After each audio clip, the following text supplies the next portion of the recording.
Alors dans cette vidéo, on va parler uniquement des acides faibles.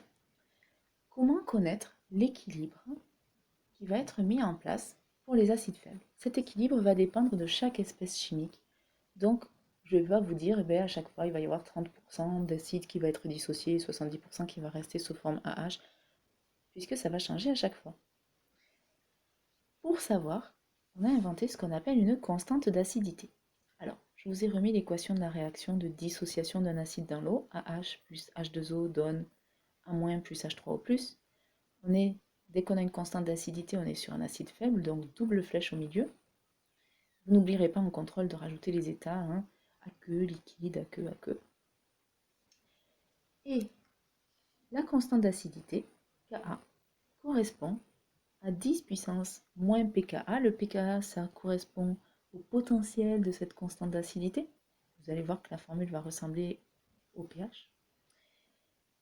Et il y a une deuxième formule qui permet de calculer cette constante d'acidité grâce aux concentrations des espèces en solution à l'équilibre. C'est la concentration des produits divisée par la concentration des réactifs. C'est-à-dire concentration de A- fois concentration de AH divisé par concentration de AH. Normalement, il faudrait aussi diviser par la concentration de H2O, mais l'eau est un excès. On est dans l'eau qui est un solvant, donc elle n'a pas de concentration dans elle-même. Voilà. Alors, ces concentrations doivent être prises au moment de l'équilibre. Attention, ce n'est pas les concentrations de départ, puisque la constante d'acidité est une constante d'équilibre.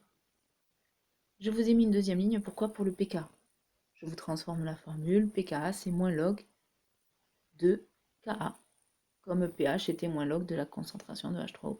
Voilà, c'est des formules qui se ressemblent beaucoup. Alors, à quoi ça sert? Il y a très peu d'exercices dans lesquels on va vous demander de calculer cette constante d'acidité de cette manière-là.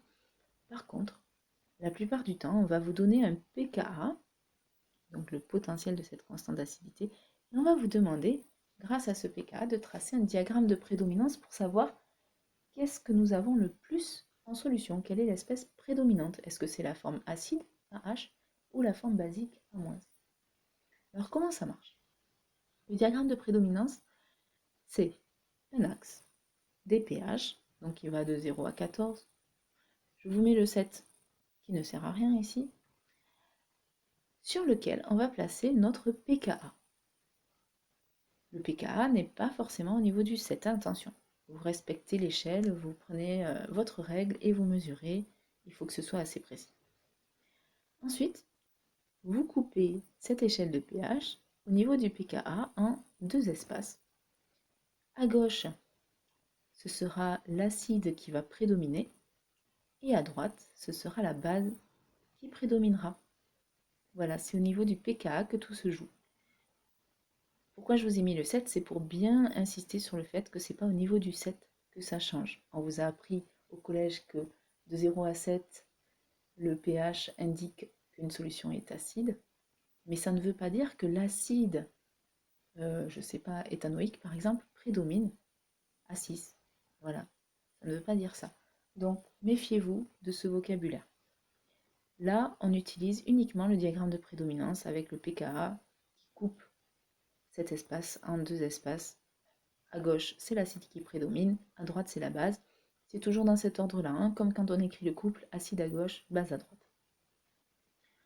Alors, pour vous indiquer un petit peu pourquoi, comment ça se passe, je vais détailler un petit peu plus. Ce diagramme, en fait, c'est une simplification d'une courbe un peu plus complexe. Donc, je vais tracer les concentrations en fonction du pH.